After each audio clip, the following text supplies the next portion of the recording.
Ya no saben, me estoy apurando de verdad. Vamos con el 20, estábamos hablando del hombre rico. Bueno, y de verdad, vean ese capítulo 19 al final, después de la parábola, y se van a dar cuenta de muchas cosas. Vamos a leer lo último, dice todo el que haya dejado casa, o hermanos, o hermanas, o padre, o madre, o hijos, o bienes por mi causa, recibirá 100 veces más a cambio y heredarán la vida eterna. Pero muchos que ahora son los más importantes en ese día serán menos importantes, y aquellos que ahora parecen menos importantes en ese día serán más importantes. ¿Qué día? En el día del Señor. ¿Ok? Entonces, léanlo. Yo lo leí para tomar el contexto del 20. Después de que dijo eso Jesús, el 20 empieza con una parábola de los trabajadores del viñedo. Y esta parábola es muy interesante por muchas cuestiones. Vamos a leerla. Dice, el reino de los cielos es como un propietario que salió temprano por la mañana con el fin de contratar trabajadores para su viñedo. Acordó pagar el salario normal de un día de trabajo y los envió a trabajar. A las 9 de la mañana, cuando pasaban por la plaza, vio algunas personas que estaban allí sin hacer nada. Entonces las contrató y les dijo que al final del día les pagaría lo que fuera justo. Así que fueron a trabajar al viñedo, el propietario hizo lo mismo al mediodía y a las 3 de la tarde. 4 veces, pero 3 veces. a la, y a las 3, ya van 4. Dice, a las 5 de la tarde se encontraba nuevamente en la ciudad y vio otros que estaban ahí y les preguntó, ¿por qué ustedes no trabajan hoy? Ellos contestaron, porque nadie nos contrató. El propietario les dijo, entonces vayan, únanse a los otros a mi viñedo. Aquella noche le dijo al capataz que llamara a los trabajadores, 5 veces fue, y les pagara comenzando por los últimos que habían contratado. Cuando recibieron su paga, los que habían sido contratados a las 5 de la tarde, cada uno recibió el salario por una jornada completa. Cuando los que habían sido contratados primero llegaron a recibir su paga, supusieron que recibirían más, pero a ellos se les pagó el salario de un día. Cuando recibieron la paga, protestaron contra el propietario. Aquellos trabajadores solo trabajaron solo una hora, sin embargo, se les ha pagado lo mismo que a nosotros, que trabajamos todo el día bajo el intenso calor. Él les respondió a uno de ellos, amigo, no he sido injusto. ¿Acaso tú no acordaste conmigo que trabajaras todo el día por el salario acostumbrado? Toma tu dinero y vete. Quise pagarle a este último trabajador lo mismo que a ti. ¿Acaso es contra la ley que yo haga lo que quiera con mi dinero? Te pones celoso porque soy bondadoso con otros.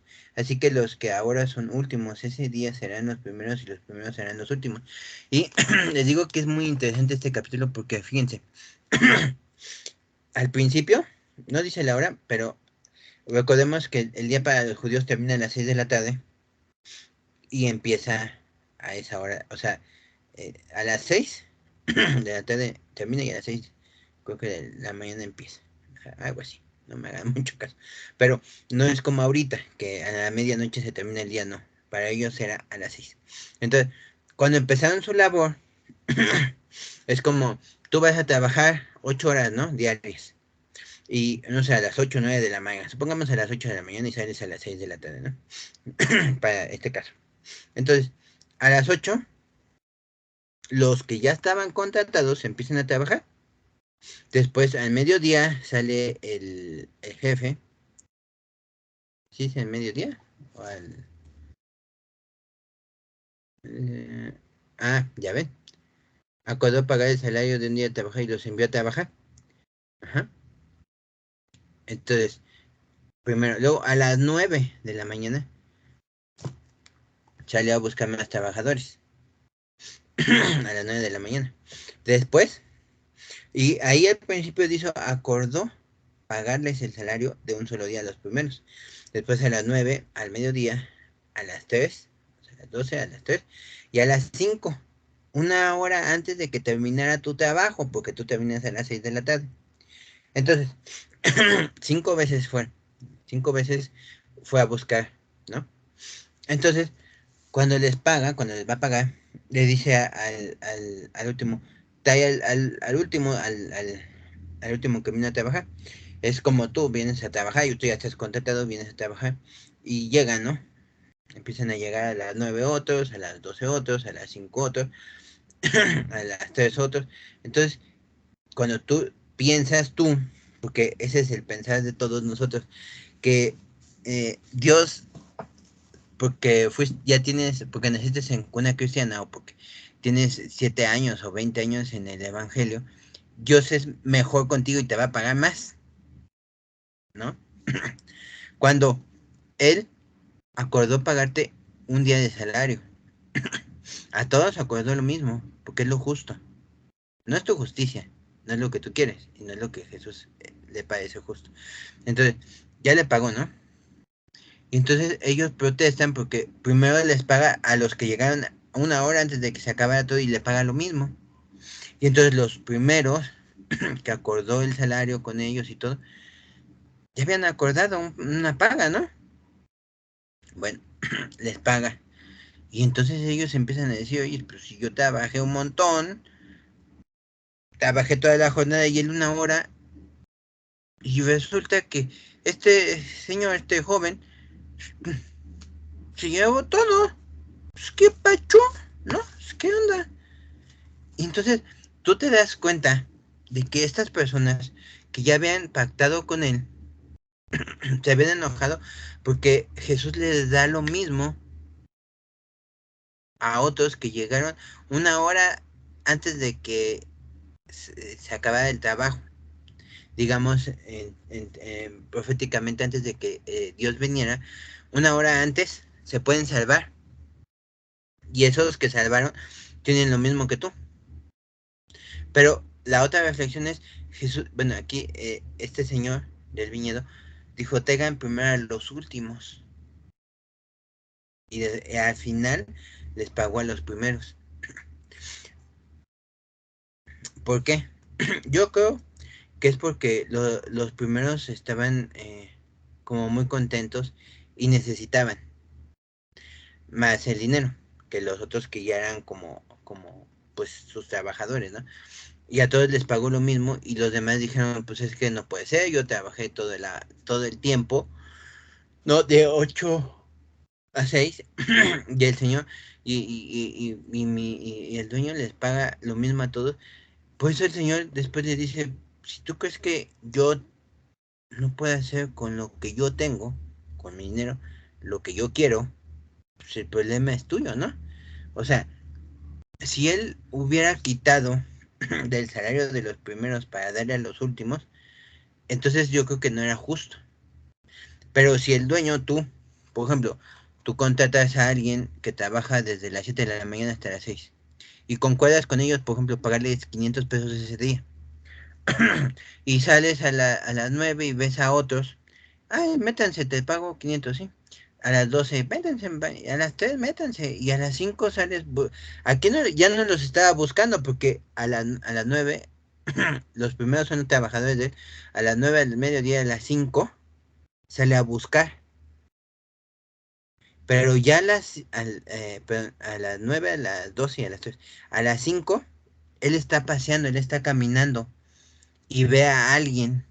Dice, ¿por qué tú no has ido a trabajar? No lo está buscando, lo encontró. Entonces, nos da la remembranza de que ese que encontró, yo creo que estaría triste y estaría deseoso y tenía necesidad de comer. Es lo que yo creo. No sé qué piensen ustedes, hermano. Pero Jesús es omnipotente y puede hacer con sus dones, con sus ministerios y con absolutamente todo lo de él, lo que se le dé la gana. ¿O no? Yo digo que sí, ¿no? Entonces, por eso le dice, toma tu dinero, porque yo no he cometido ninguna injusticia porque es mi dinero. Yo no te he quitado nada a ti. Yo te pagué lo que acordamos. Y yo acordé con ellos lo mismo y yo cumplí. Pero también nos refleja cómo somos nosotros. Queremos ser privilegiados ante Dios. No hay amor hacia el prójimo. Porque aquí había envidia. ¿Por qué yo trabajé más? ¿Por qué le pagas? Pues, ¿qué te importa? Tu amo le quiere dar lo mismo que a ti. Gloria a Dios. Y si hay mejores que tú, gloria a Dios. No seamos envidiosos, hermanos. No seamos como aquellos que yo soy, yo. Primero yo y después tú. No, hermanos, y hay otros que yo y después yo y al final yo. Entonces no seamos así, hermanos. Aceptemos con gozo y alegría lo que el Señor nos da. Y aceptemos igual con ese mismo gozo y alegría lo que a los demás les da. Y si es más que a nosotros, gloria a Dios. Y si es igual, gloria a Dios. Si es menos, oremos para que sea más. Esa envidia en el cuerpo de Cristo es tremenda. Bueno, después viene este, otra, leanla ustedes. Y vamos a leer la última parte del 20, que dice lo siguiente. Dice, mientras Jesús y sus discípulos salían de la ciudad de Jericó, una gran multitud los seguía. Dos hombres ciegos estaban sentados junto al camino. Cuando oyeron que Jesús venía en dirección a ellos, comenzaron a gritar, Señor Hijo de David, ten compasión de nosotros. Cállense, les gritó la multitud. Sin embargo, los dos ciegos gritaban aún más fuerte, Señor Hijo de David, ten compasión de nosotros. Cuando Jesús los oyó, se detuvo y los llamó. ¿Qué quieren que haga por ustedes, Señor? Dijeron, queremos ver. Jesús se compadeció de ellos y les tocó los ojos. Al instante pudieron ver. Luego lo siguieron. Y aquí, hermanos, fíjense muy bien cómo empezó. Mientras Jesús y sus discípulos salían de la ciudad de Jericó, una gran multitud lo seguía. Dos hombres ciegos estaban sentados junto al camino. Otra vez, no es coincidencia, estaban ahí por algo. Esos dos hombres ciegos sentados en el camino. Pero lo que más me llamó la atención es lo que sigue. Cuando oyeron que Jesús venía en dirección a ellos, comenzaron a gritar. Cuando tú estás ciego, ¿no ves? Y me dirás, ¿a poco? ¿No ves? Pero los demás sentidos se agudizan. Entonces yo creo que oyeron decir a alguien que él era Jesús. Y ellos sabían quién era porque empiezan a gritar, Hijo de David, ten compasión de nosotros. Y la multitud, cállense, silencio. Y otra vez vemos lo mismo que al principio.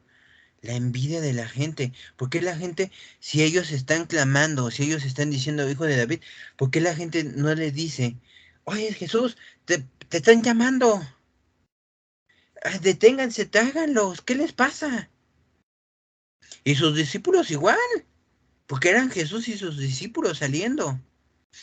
Yo puedo entender que hay mucha multitud y que todos seguramente estaban hablando y había mucho cotilleo, le dicen, muchas voces al mismo tiempo, y a lo mejor no oían. Y entonces le dijeron cállense, pero sin embargo los dos hijos gritaban aún más fuerte, Señor, Hijo de David, ten compasión de nosotros. Imagínense una multitud, o sea, muchos, miles, por eso es multitud, múltiples. Y una multiplicación no es nada más 2 por 2. Miles de personas alrededor de él. Y estos dos ciegos gritaban más fuerte aún, hasta que Jesús los oyó. Esa es otra cosa que a mí me impacta. ¿Sus discípulos no oyeron? Porque la gente, bueno, ¿qué les digo? Estaban ahí y los callaron. ¿Por qué no dijeron acérquense? ¿Qué les pasa a esto? Acérquense al maestro, ¿no? Y los discípulos que estaban sordos, eran sus guardaespaldas que están. O sea, ¿qué pasó con los discípulos? Hasta que Jesús los oyó, los llamó.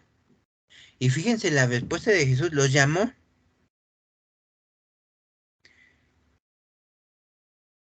Primeramente se detuvo, los oyó, se detuvo y los llamó. Tres cosas hizo Jesús. Oyó, después ¿qué hizo? Se detuvo. Y después dijo, vengan, lo llamó. ¿Qué quieren que haga por ustedes? Wow. ¿Se imaginan que Jesús te diga a ti, ¿qué quieres que haga por ti?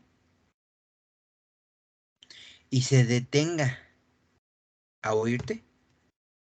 Oh, qué grande. Y los ciegos, en ese momento, porque yo te lo pregunto, hermano, si Jesús se te apareció y te dijera, ¿qué puede hacer por ti? ¿A poco no pedirías millones y coches un montón de cosas? Pero estos ciegos pidieron ver. Y eso, Señor, dijeron, queremos ver. Y eso es tremendo, hermanos, porque eran ciegos. No pidieron, porque yo creo que ellos se referían a más que ver con estos ojos. Porque si no, quítanos la ceguera. Señor, danos vista. Pero ellos dijeron una cosa, queremos ver. El querer viene de la voluntad de ellos. Nosotros queremos ver otra vez. Pero yo creo que ese ver también era espiritualmente. ¿Por qué lo digo? Porque dice Jesús, perdón, se compadeció de ellos, o sea, se conmovió y les tocó los ojos y al instante pudieron ver y luego lo siguieron. Por eso les digo, no nada más fue ver físicamente, sino yo creo que ver más allá, espiritualmente, porque ellos mismos siguieron a Jesús. No por el milagro, sino yo creo que porque pudieron ver más allá de lo físico, lo espiritual. Es lo que yo creo, en mi opinión, no sé ustedes. Pero, ¿se imaginan? ¿Qué pedirías, hermano, si Jesús te dijera, ¿qué puede hacer por ti? Yo, con, con el corazón en la mano, con mi voluntad, diría, Señor, ayúdame, dame entendimiento y sabiduría para hacer el propósito que has puesto en mi vida. Eso es lo que yo le pediría y le pido al Señor Jesús y al Espíritu Santo y al Padre, obviamente, que haga en mi vida. No necesito grandes cosas materiales, pero sí es guianza y sabiduría. Muy interesante esta parte, ¿no? ¿No creen ustedes? Dos ciegos. Y otra vez, dos, que es la confirmación, porque dos significa confirmación. Con dos testigos todo será confirmado. O sea, no dos ciegos. Dios los bendice, hermanos. Espero sus comentarios.